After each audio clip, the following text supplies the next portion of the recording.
Hey, what's up YouTube? It's Rachis. Today I'm going to be bringing you a pistol review of my Glock 17 Gen 4. Before I get started and before I safety check the pistol, I just want to let you know that this is not a video about the technical data specs of the Glock 17 in general. There are tons of videos out there that have numerous forms of information regarding this pistol. This video is just one of many that are out there. This pistol has some accessories and some features that kind of differentiate it from the pack. Visually, it's just any other old Glock 17 Gen 4. The pedigree of the Glock has changed very little since it first came out. Of course, you know, there's a YouTube channel, DK78, who goes through all 4 generations of Glock 17. So, without further ado, let's go get started. Let's do our safety check. As you can see, this pistol is safety check, no mag, empty chamber, we're ready to go. This pistol is unique to me, as it's mine, because this one has the NY1 trigger return spring. I have a 3.5 pound Lone Wolf trigger connector in it. Of course, I got the grip plug, and I don't do that really to keep debris out of it. I just do that to kind of bevel the mag well and assist in magazine changes. This pistol does have factory Glock night sights. They're okay. They're not the best sights. I have a Springfield XD 40 subcompact that has a Trichicon style night sights, and those sights during the day are much clearer than these sights, but these sights are very acceptable.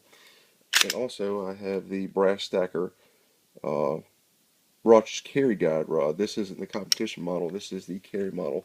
It's a 9mm, even when you're shooting +P+ loads out of this particular pistol, with which I have done quite a few times, and the gun handles it beautifully. A lot of people ask me why I changed the recoil rod, and I told them, I was like, one, I think the Rachis is a better design. It does now be mindful that it does bump the spring is bumped up 2 pounds from stock. Stock Glock spring in the 17s is 15 pounds. That's a 17-pound spring. I've noticed that while shooting the +P+ and the +P loads, and the standard pressure 124s and 147s, and even the standard pressure 115 defensive ammo, that it performs flawlessly. It performs flawlessly whatever you put in it, but the one thing I've noticed is that when I put that guide spring in there, I went to the range with my buddy and I put the weakest 115 grain ammo I could find, Fiocchi and Federal Champion, and while he was shooting, I was watching the ejection pattern of the brass, and it was just dribbling out of the gun. It wasn't even bouncing off the partition in any way. But I can't really feel any difference in recoil because it's a 9mm. It's a full-size 9mm. Granted, it's fat. You know, Glock 17s are very light, but it's still a full-size 9mm. It's not going to recoil that much. But the biggest reason I did, and I'm going to take it down, do one more safety and dry fire, and you can watch the trigger spring forward. I'm going to get the trigger in a minute, but first thing I'm going to do is show you guys, and with the NY1, you do have to pull the trigger, hold the trigger back when you're taking the slide off, because if you don't, it'll get caught up on the sear. This is the Rachis guide rod. Let me go and turn this light on. Here we go. And wait for it to freaking get that out so it'll focus. There we go. Cool. This spring, the way it comes out, there's a bushing at the muzzle of the slide. You take this off, push it off. And when I first got this, I did have to kind of wiggle it in because it was very tight. I put about 150 rounds downrange with this recoil spring, and you can see the bushing. There's a notch in there, and I don't see anywhere in the instructions when or on the website of how to orientate that, but usually I just put it right down. If I could stop looking at the camera for a minute and actually look at the gun, and I just put it flat with the barrel. Then you take your guide rod, and once again I have to look at the pistol, not the camera, and you just finagle it in. It can be, you see, there you go, okay, and it's in there. I like the fact that it's steel. This is an ISMI spring. Um, so you see it's got a little bit of dust in it. I do armed security for a living, and this is what I carry. Carrying a Farland 6280. I don't have that holster on me. It's just too much of a pain to get off my duty belt. Going into the internals of this pistol, you can see, and mind me, because the fact that it's dirty, don't hate on me too much. And focus, focus, focus, focus. That's good. You can see that piece right there, where there would be a coil spring right there. That's the NY1. The NY1 is kind of it. Instead of the spring going front and back, it goes up and down, and that is much more reliable. The two biggest things to break in a Glock is the trigger return spring, with which you can still fire a Glock with a broken trigger return spring. That's just the beauty of the design. But the two biggest things to go on a Glock is the trigger return spring and the recoil spring, which I replaced both. Also, you can see the minus on the side of the connector. That's a Lone Wolf 3.5 pound connector. So, but other than everything else is stock.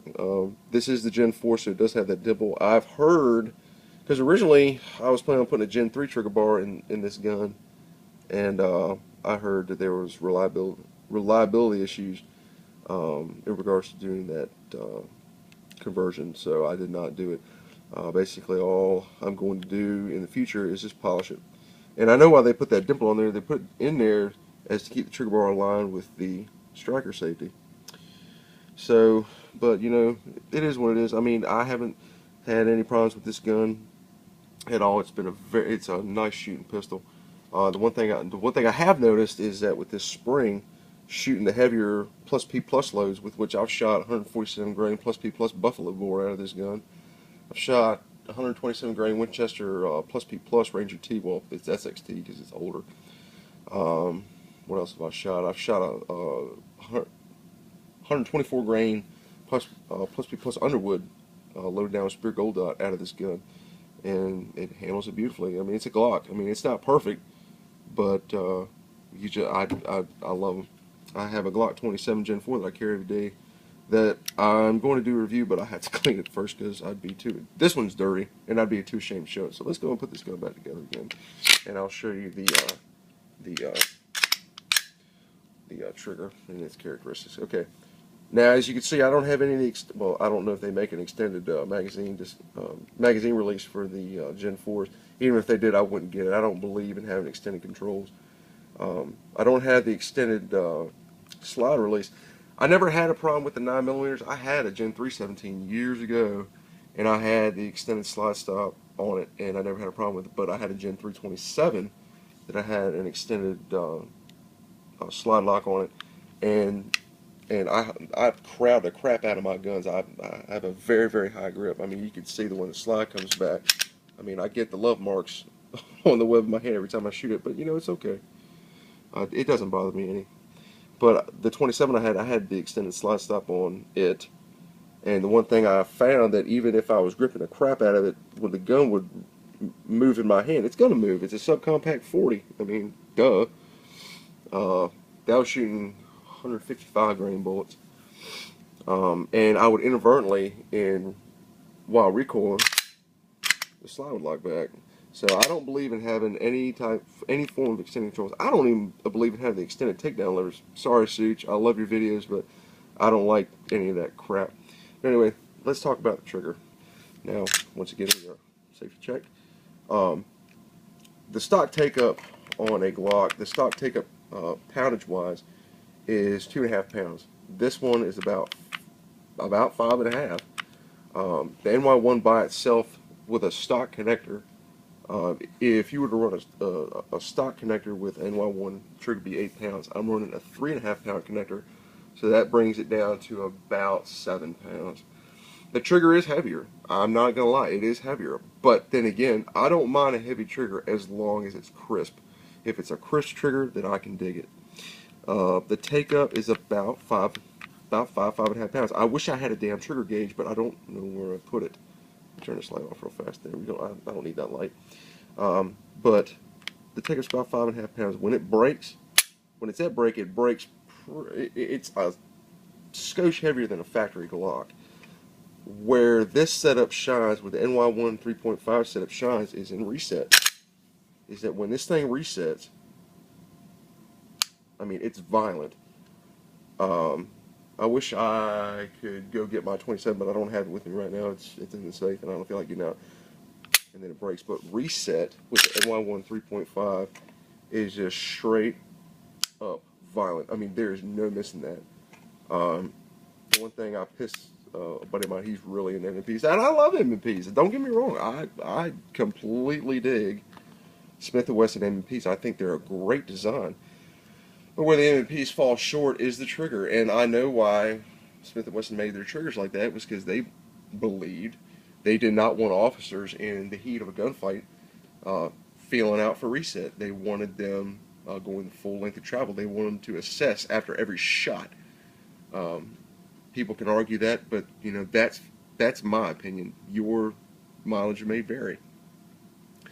But I've seen MPs with the RAM kit in them, and the RAM stands for Reset Assist Management, something like that. And they were barely as good as a stock Glock reset. They're audible, they're tactile, you can feel them, but this, I mean, there's no missing that. Focus, baby. I mean, there's no missing that. I mean, anybody who has NY1 3.5 setup will tell you that the reset is just downright just, I mean, it's stupid, but it's good. I mean, it's just like I said, I don't mind a heavier trigger as long as it's a better trigger. And yes, a heavier trigger can sometimes be a better trigger. Glock, and I'm not really trying to go over legal issues, but Glock does not support hell, you can't even get a 3.5 pound connector from Glock anymore. You can't even get the maritime spring cups anymore from Glock. They're for military and law enforcement only. So Glock says that if you're going to run a 3.5 pound connector, that they will not honor you just running the 3.5 pound connector. That if you're going to run a 3.5 pound connector, that you need to run the NY1 trigger return spring. Now, my Gen4 27, I had what was it? It was a sharer. Sure. I'm not really positive how you pronounce the name, but it was a sharer 3.5 pound connector with a stock spring, and that trigger was too light. A Glock 27 is not a race gun. This is not a race gun. This is a defensive handgun. I plan on doing a few competitions with this gun, just to test my mettle and see how I do. But you know what? It is what it is. But anyway, if anybody has any questions about this setup, if there's anything that I missed, please feel free to send me a message, rate, subscribe, comment, and I appreciate it. Y'all take care. This is Bobby J2 out on my Glock 17 Gen 4 with the NY1 3.5 setup. Y'all take care. Bye.